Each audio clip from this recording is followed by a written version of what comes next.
Good afternoon. Welcome everybody to the final class of the Platform Sutra of the Sixth Patriarch. In this chapter, it's very interesting because he starts off by saying, you men are different from the common lot. After my entering into Parinirvana, each of you will be the Zen master of a certain district. I am going to teach you how to instruct others, so you will not lose the original teaching of our school. And he goes on to talk about how to teach people. And he goes in quite detail and talks about the 18 realms. If you look on page 247, it says the 12 ayatanas are 6 sense objects: sight, hearing, smell, taste, touch, thought. 6 sense organs: eyes, ears, nose, tongue, body, mind. And then he says the 18 realms are 6 sense objects, we just mentioned, 6 sense organs, and 6 recipient consciousness. That means the consciousness of eyes, consciousness of ears, consciousness of nose, tongue, body, mind. Those 6 consciousness. So 18 realms. 18 different realms.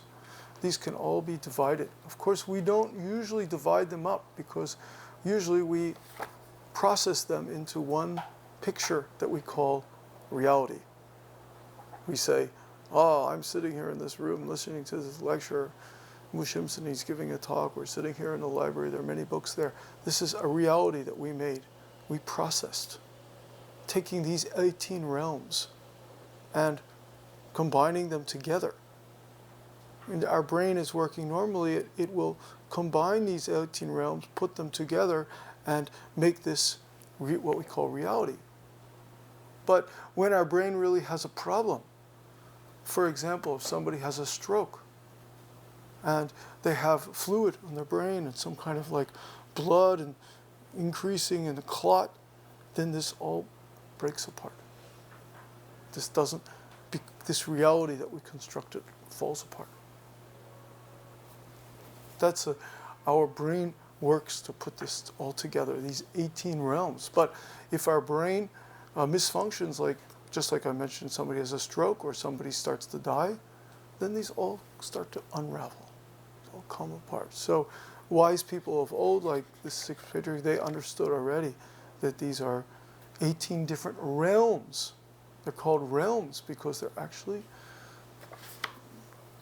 distinct. Okay, and then he goes on to talk about, on the bottom of this page, the 36 pairs of opposites.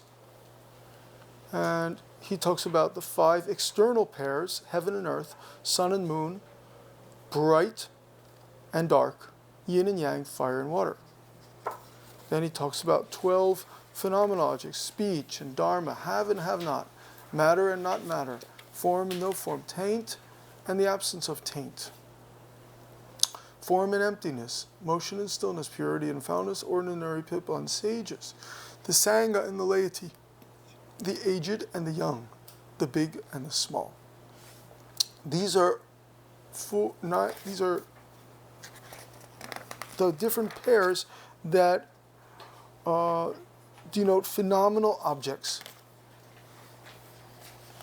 And then he goes on to talk about 19 pairs that denote the functioning of our true nature: long and short, good and evil, stupid and enlightened, ignorant and wise, agitated and calm, merciful and wicked, abstinent and indulgent, straight and crooked, full and empty, dangerous and safe, defilement and bodhi, permanent and transient, compassionate and cruel, joy and angry, generous and stingy, forward and backward, appearing and disappearing, dharmakaya and a physical body, sambhogakaya and nirmanakaya. Then he says that if you know how to use these 36 pairs, you realize that all the pervading principle that's present in the teaching of all sutras, and whether one is coming in or going out, they are able to avoid all opposites. And he says we need to avoid all the opposites because, why do we need to avoid all opposites? Because opposites are always fighting with each other. They're always repelling. Okay. Yeah, sometimes maybe opposites attract. You know, we have like plus and minus magnet, kind of like attract. But once their energy is gone, once this plus and minus magnet energy is worn out, then they just fall down. But usually opposites, they repel each other. Okay, so usually if we have opposites, it's not possible to have harmony. So he talks about using the 36 pairs to avoid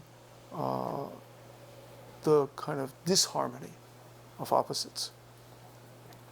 When we talk to others, we should be free from attachment. The functioning of our true nature should be free from attachment. And if you are attached to form, your wrong views will only increase. On the other hand, if you attach to emptiness, your ignorance will increase. So this is a very important point. Don't be attached to form. Don't be attached to emptiness. Both of those are opposites, form and emptiness. So the functioning of our true nature should not be attached to opposites. It should be free from attachment.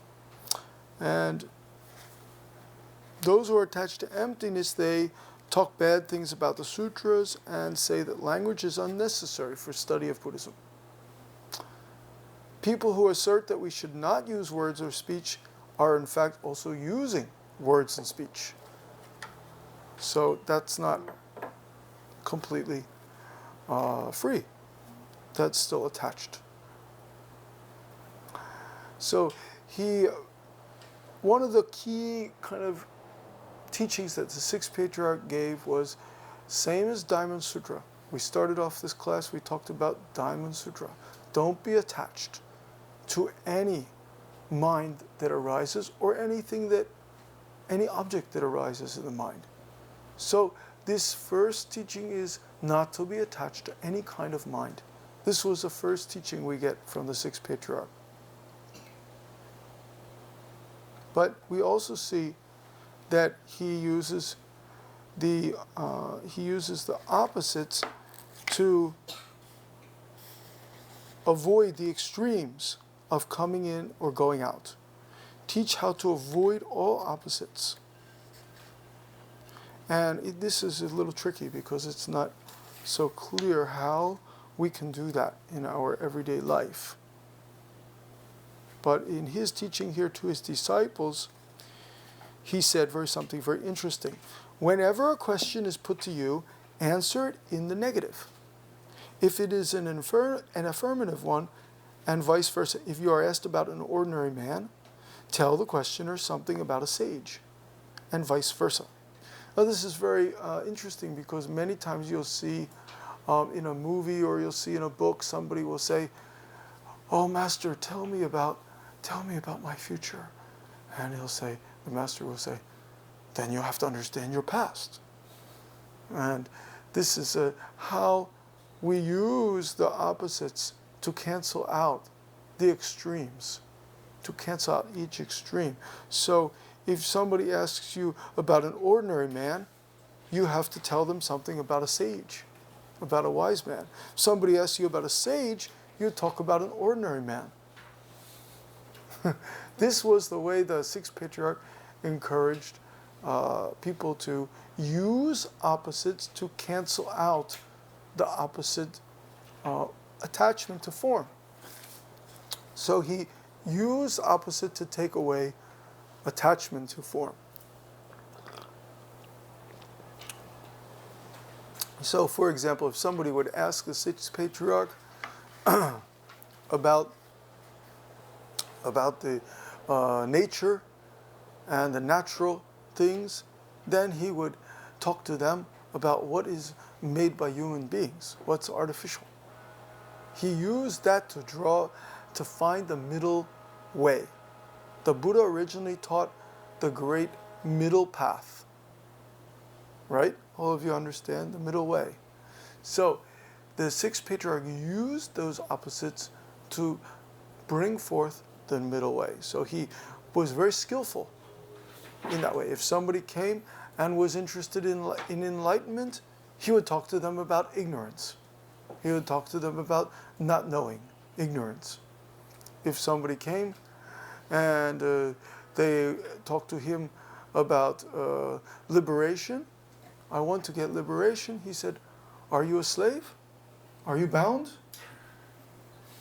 This is the way he used the opposites to draw them to the middle path.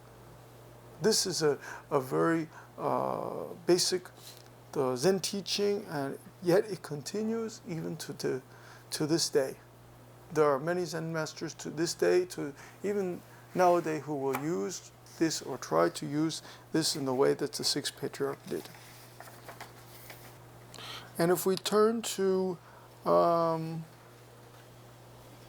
page 250, 10.8, the sixth patriarch, on the first day of the seventh moon, the patriarch assembled his disciples and said, I am going to leave this world by the eighth moon.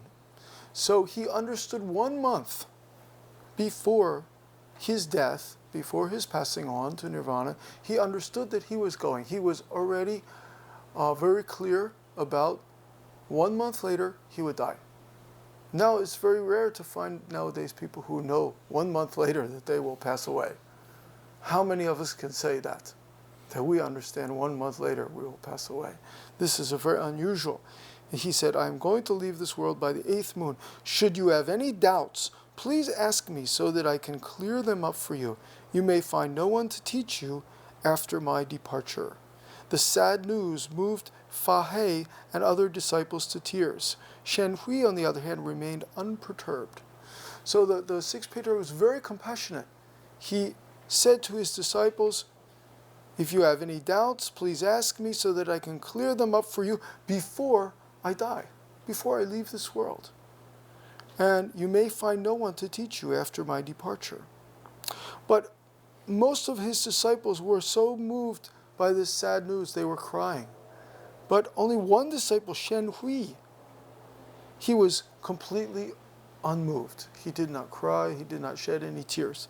Then the patriarch said, young master Shen Hui, he was quite young, young master Shen Hui is the only one here who has attained that state of mind which sees no difference in good or evil, knows neither sorrow nor happiness, and is unmoved by either praise or blame. You have trained many years on this mountain, and what progress have you made? What are you crying for now? Are you worrying for me because I do not know where I will go? I do know. Otherwise, how could I tell you beforehand what will happen? What really makes you cry is that you do not know where I am going. If you did, there would be no reason for you to cry. In the nature of Dharma, there is intrinsically neither coming nor going, neither appearing nor disappearing. All of you sit down, and let me read you a stanza on reality and illusion, and on motion and quietude. Read it, and your opinion will accord with mine. Practice it, and you will grasp the purpose of our school. So this is a very wonderful point you can see here. Those disciples were crying, and they were unhappy, and he scolded them. He said, you're still, even you trained many years, you are worried for me, but I already know where I will go. And he scolded them. He said, what really makes you cry is that you do not know where I am going. That's the point.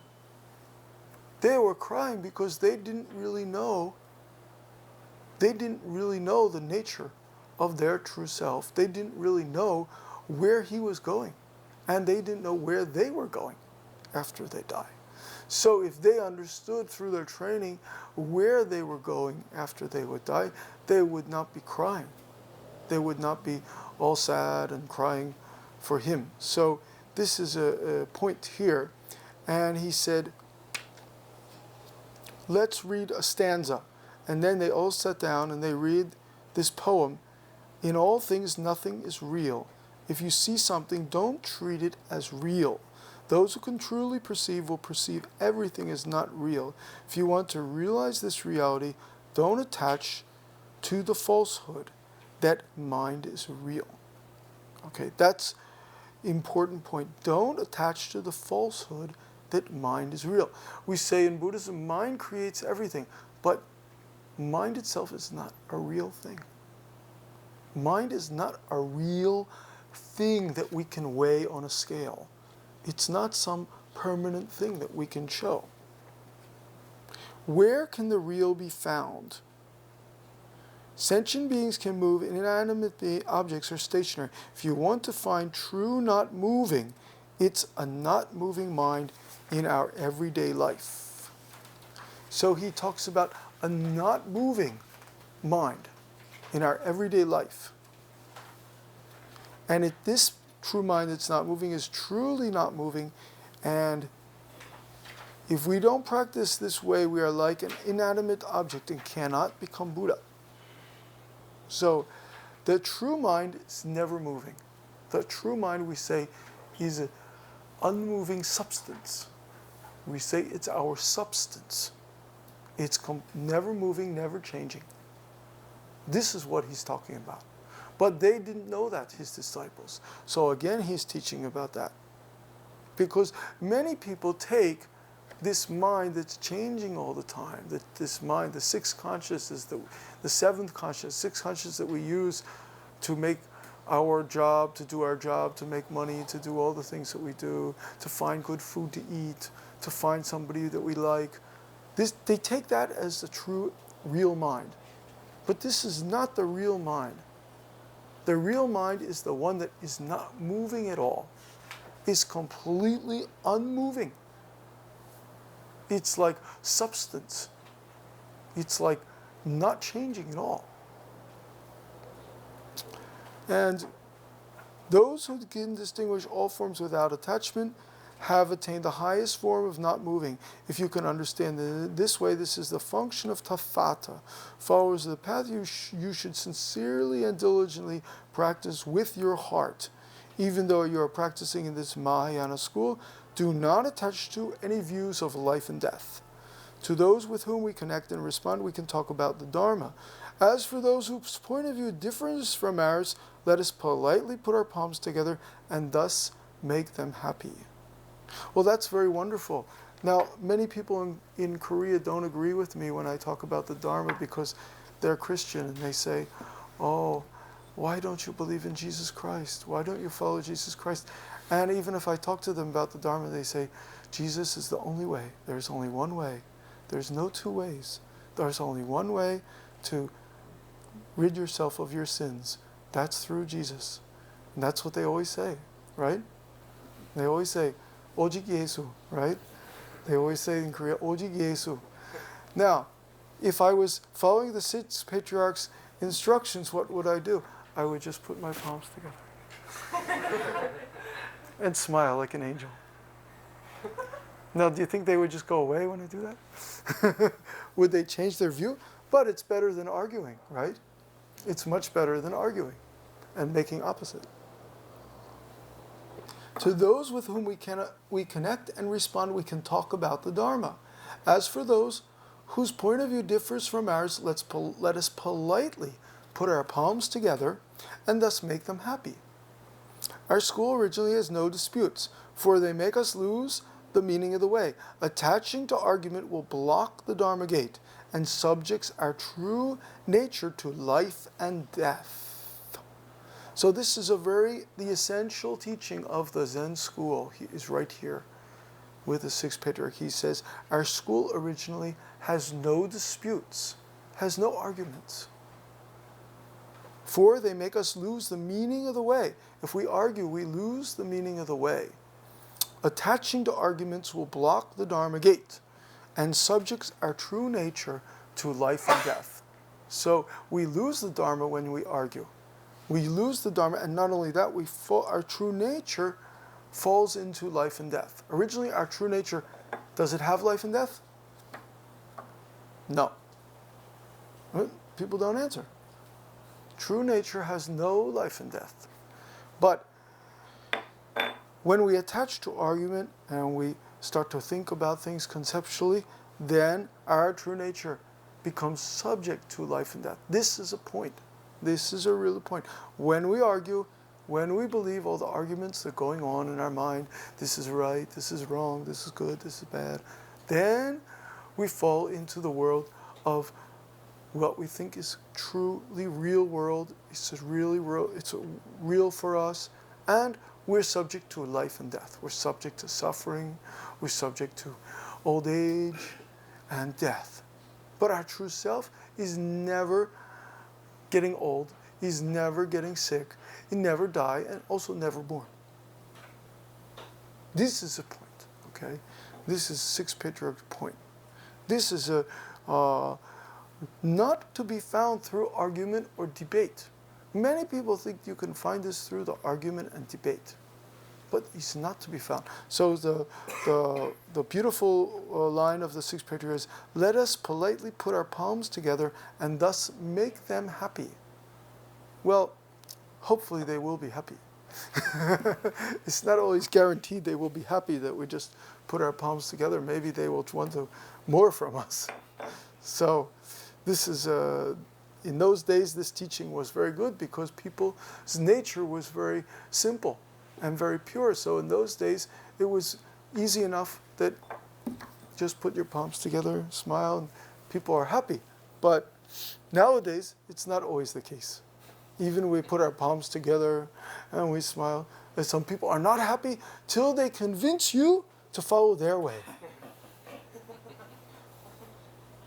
Until they convince that you have converted to their way. And this is a difference between the world we are living in now and the world that Sixth Patriarch lived in. It's a different world. Okay. Then, seeing that the Patriarch would pass away in the near future, Elder Fahai, after bowing twice, he asked, Sir, after you entered into the nirvana, who will be the inheritor of the robe and the dharma? And this was a good question, because as you read before, as you may have heard before, the Sixth Patriarch inherited the robe and the dharma from the Fifth Patriarch. So Fahai asked, who will now get the robe and who will get the dharma? And what the Patriarch said is, all my sermons, all my teachings from the time I preached in Dafan Monastery up till now may be copied for circulation in a volume to be entitled Sutra Spoken on the High Seat of the Treasure of the Dharma. Take good care of it and hand it down from one generation to another for salvation of all sentient beings. He who teaches in accordance with his teaching teaches the correct Dharma. As for the transmission of the robe, this practice is to be discontinued. So he said all his teachings would be put into a book, which became this book.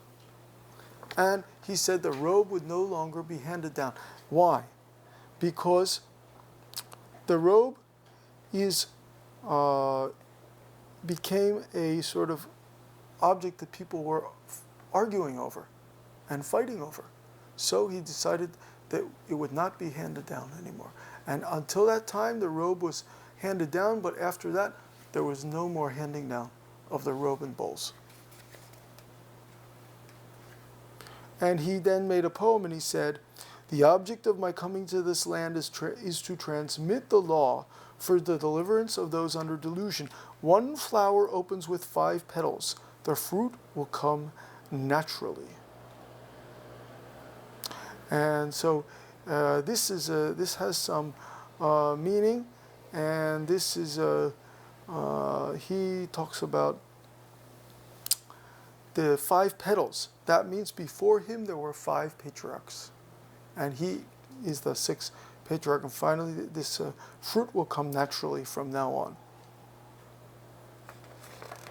And on the next page, you see here, he says, my teaching is like a spring rain which moistens a vast land. Your Buddha nature is like a seed.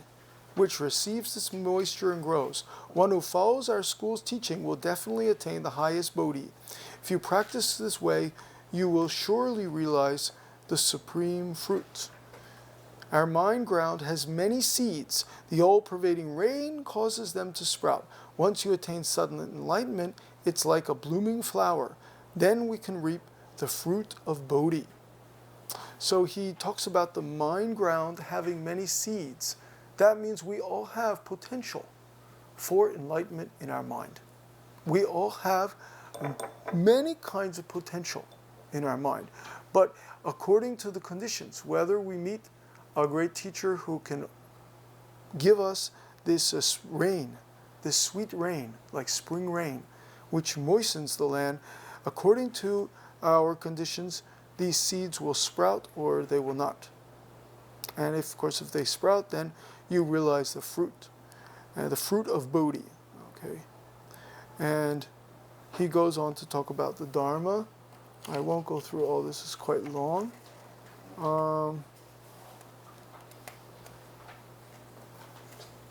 But they asked him to stay, and then finally they said, will any calamities occur after your death? Here on page 255. Will any bad things, calamities means bad things. Will any calamities occur after your death? Then the sixth patriarch said, 5 or 6 years after my death, a man will come to cut off my head. Oh. He said, they take my head to pay respect, money to feed a mouth. Mun is the perpetrator. The case is judged by Yang and Lu. So sixth patriarch, he already understood the future. He already understood that 5 or 6 years later after he died, somebody would come and to cut off his head. And then he said, 70 years after my death, 2 bodhisattvas from the east will appear, one a bhikkhu, one a layman. They will build and renovate monasteries, teach the Dharma widely, firmly establishing our school, and transmit the Dharma to numerous successors. So you can see he already understood what would happen 70 years after he died. How did he know that? How did he understand this kind of thing?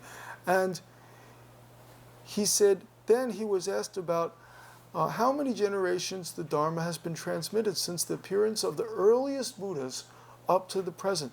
The Buddhas who have appeared in this world are too many to be counted, replied the patriarch, but let us start with the last 7 Buddhas. And he lists here the last 7 Buddhas. I won't read them all, but these are the last 7 Buddhas of this world. Buddha Vipassan, Buddha Sikyan of the last Kalpa, Buddha Vesabu, and finally Buddha Gautama. Buddha Gautama is Shakyamuni Buddha. But we can really wonder, what's really amazing is, how did the sixth patriarch get this? How did he know this? He cannot read any books. He's illiterate. He did not know Chinese character. How did he understand all the names of these Buddhas of not only this is like Buddha, Shakyamuni Buddha was born maybe 500 years before the patriarch. But these Buddhas must have born 1,000 years or 2,000 years or 3,000 years. How did he understand all that? And he could not read. He could not just open a sutra and check, who is Buddha there? He could not do that. So we see that he had developed his wisdom, and his intuition had developed to the extent that he understood long time ago those great Buddhas of the past, teachers of the past. He understood also his future. He understood what would happen after he died. And he goes on to list those Buddhas of the last Kalpa, of the present Kalpa, and finally Shakyamuni Buddha. And then from Shakyamuni Buddha, Gautama, the Dharma was, it says here, the law. The law means Dharma, same thing. The Chinese character for law and Dharma are the same. So, from Gautama Buddha, the law was first transmitted to the first patriarch, Mahakashapa. We all know about Mahakashapa. He was the very senior disciple of the Buddha, very old.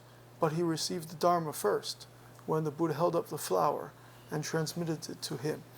And then to the second patriarch, Ananda, and continues on, and he lists all the patriarchs until the 32nd patriarch. You notice the 28th is Bodhidharma, the first patriarch in China. And then he goes on to list all the patriarchs to the 32nd. I am the 33rd patriarch, the sixth patriarch in China. Thus the Dharma was handed down from one patriarch to another since the beginning. Hereafter you should in turn transmit it to posterity by passing it on from one generation to another so that tradition may be maintained correctly. Are there any questions today?